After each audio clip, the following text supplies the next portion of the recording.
Okay, meron akong sa-share sa inyo, tuturo sa inyo. Bali ganito, marami pa rin hanggang ngayon, no? Yung mga sumali ng mga 3 months, 4 months, 5 months, 6 months ago, hindi pa rin nila totally naiintindihan itong ating sistema.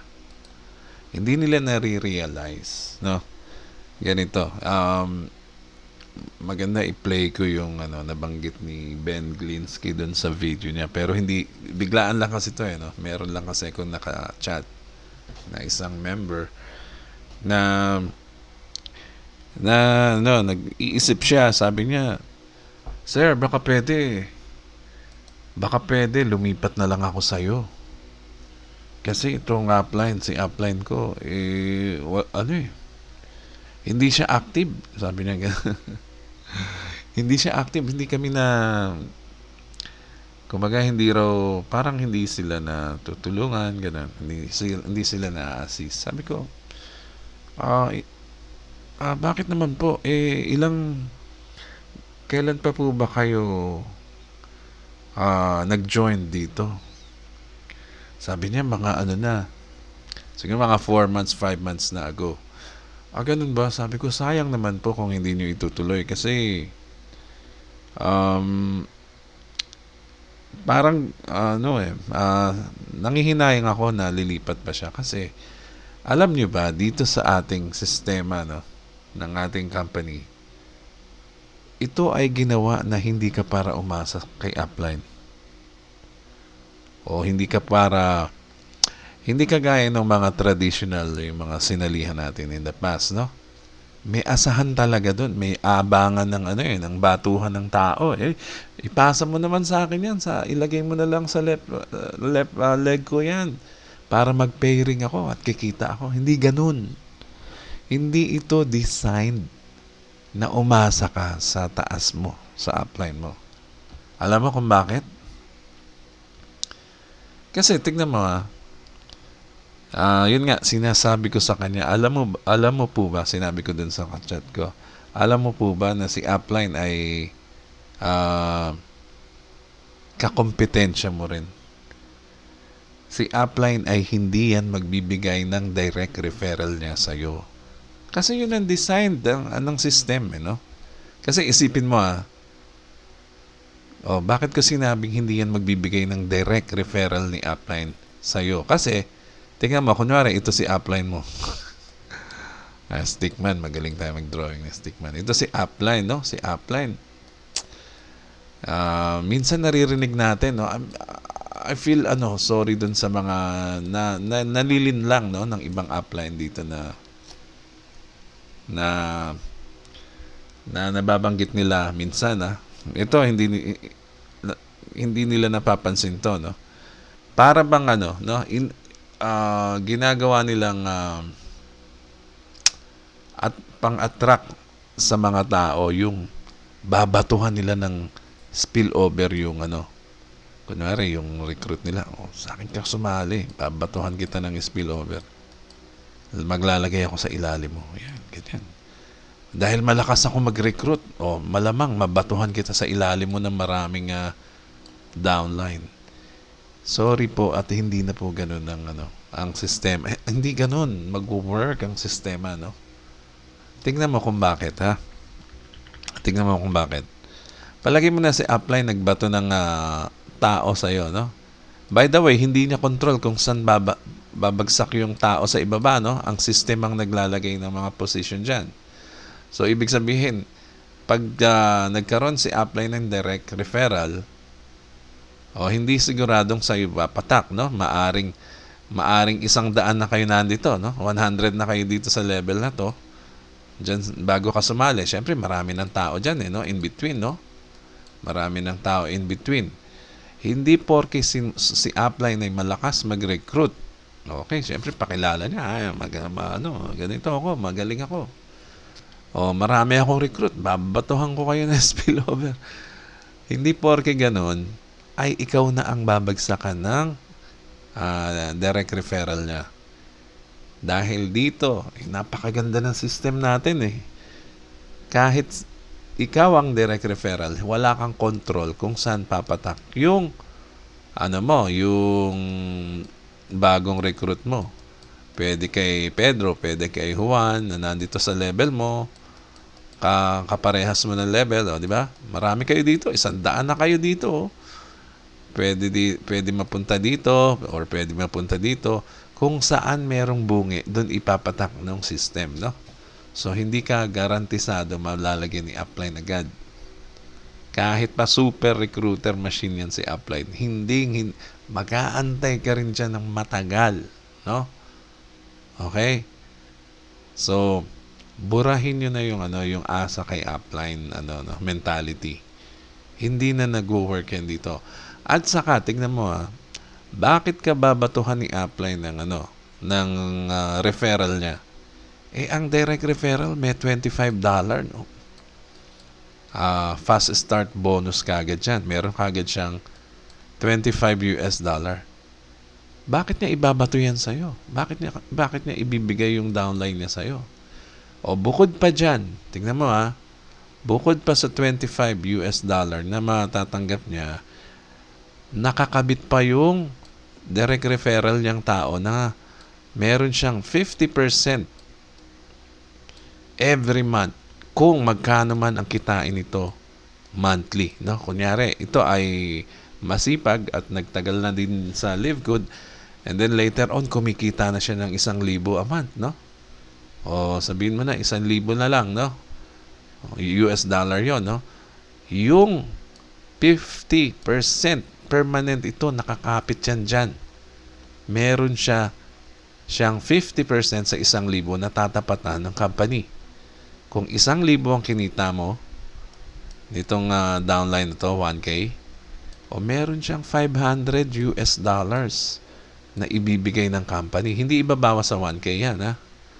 So, sino ang magbibigay sa'yo ng direct referral? Wala. Kaya sinasabi ko dito, pati si upline, kakompetensya mo, no? Wag kayong ma-attract sa spillover. Kasi, alam mo kung bakit? Bukod dyan, nakakompetensya mo siya. Siyempre, sino ba naman mamimigay ng $25? Siyempre, kung sino ang nag-refer, sa kanya yung $25.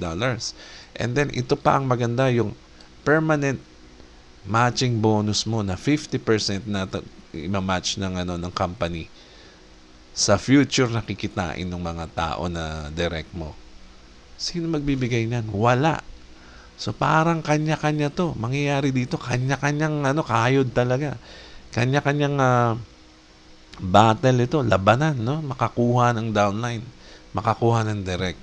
Ngayon, ikaw, asang-asa ka kay upline. Ito pa naririnig ko lately na may nagtatanong, Sir, 3 months na ako Bakit hanggang ngayon wala pa rin akong downline? Bakit ngayon wala pa rin akong spillover? Tapos yung isa, sabi nung isa, 6 months na ako, sir, wala naman pumapasok na spillover Akalain mo, nag-join sa Live Good para lang mag-abang ng spillover. Magkano ba ang kikitain mo sa spillover? O for example, ito, in-spillover, nagkataon sa iyo, no? Wala mo na to. Nagkataon, ikaw to. Meron, bumagsak sa'yo ng spillover ni upline. Swerte mo, no? Ikaw yung nasaktohan ng system na patakan. O bakit ka matutuwa? Kasi, meron kang $0.25 or 25 cents. So, matutuwa ka na ba niyan? Di ba ang liit niyan? Sobrang liit. Pero anyway, ito ang nangyayari, no? Yung iba asang-asa sa spillover na 25 cents. 25 cents lang, no? Tandaan nyo 25 centimos. Magkano yan? Ang bagay, sa peso, magkano rin yan? No? Kung 56 divided by 4, 25 cents So, 14 pesos na rin yan. Okay? O sabihin mo na lang 15 pesos. Pera pa rin yun, no? 15 pesos. Sabihin mo na lang 15 pesos. Or 25 cents. Pera pa rin yan, which is dapat maging thankful pa rin tayo. Dahil yung 15 pesos na yan, okay, every month na yan, papasok sa'yo. Okay? Lagi ka nang meron 15 pesos dyan sa isang tao na yan. Itong tao na in-spill over ni Upline. Which is okay pa rin, no? Kaya lang, bakit ka asang-asa sa 15 pesos o 25 cents US dollar na yan? Okay? Bakit ka asang-asa sa spillover? Yan ang pinaglalaban mo. Actually, pinagtatalunan pa yan eh. Ang daming galit na galit dyan. Pangako nyo sa amin, may spillover, ganyan. Alam mo. Okay, dapat maging thankful tayo dito, no? Which is okay naman yung spillover. Kaya lang, wala ka dyang 50% na nakadikit na kagaya kay Upline, no? Dahil si Upline ng direct sponsor, meron siyang 50% sa kikitain nito in the future, no? Yung mga tao niya na yan, na direct niya, meron siyang 50%. Ikaw wala. Ikaw 25 cents lang monthly. Siya 50% ng total income ng mga taong nabuo niya dito sa baba monthly. So ang laki ng nito. Napaka-generous ng company dito sa matching bonus. Ito talaga nagpapayaman dito sa atin. Kasi ibang klase yung matching eh. Hindi ito yung matching na left and right, no?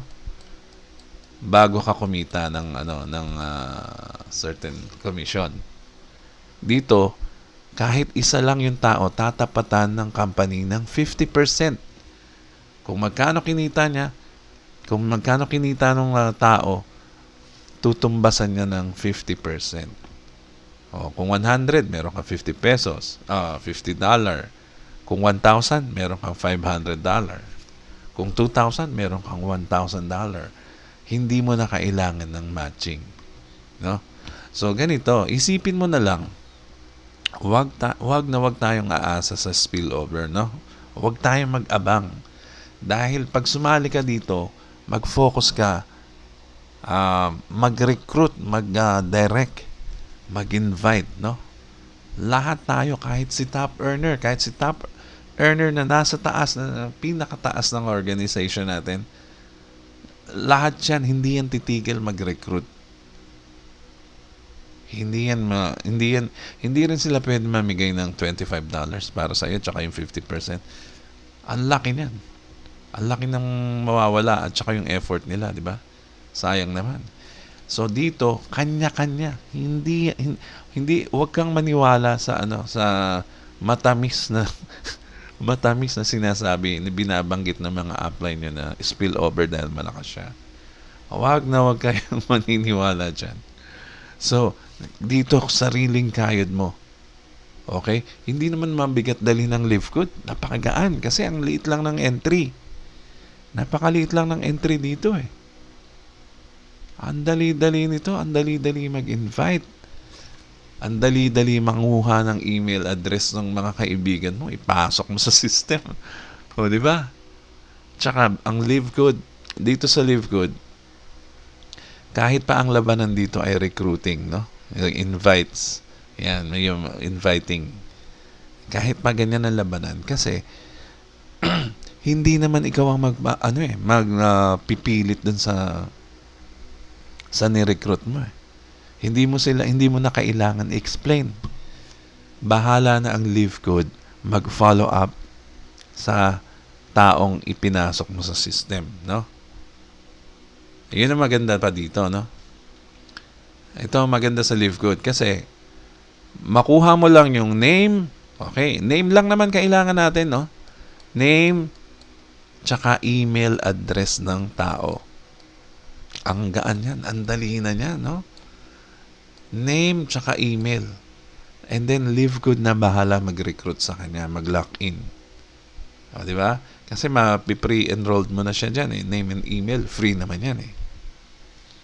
So, isipin mo na lang, itong mga umaasa dito sa spillover na to na 15 pesos or 25 cents na to monthly. Isipin mo na lang na extra lang yan. Bonus lang yan. Okay? Extra lang yan. Yung extra na yan, um, matagal yan mabuo na yung inaasahan kasi nila yung mga yung $2,000 every month daw na kikitain kahit hindi mag-recruit, di ba? Yan ang inaasahan ng mga tao. Which is totoo naman, hindi naman magbibitaw ang company ng claim na ganyan, no? Kung hindi yan totoo. Ang company mismo nagsabi, lahat tayo kikita dito ng 2,000 US dollars. Okay? More than 2,000 US dollars monthly. Kahit wala kang recruit. Totoo yun. Pero mag-aantay ka ng matagal, no? Pupunuin mo tong 25 cents mo maging $2,000 pagtagal, no? Hindi natin alam. Pwedeng 2 years. Pwedeng 3 years.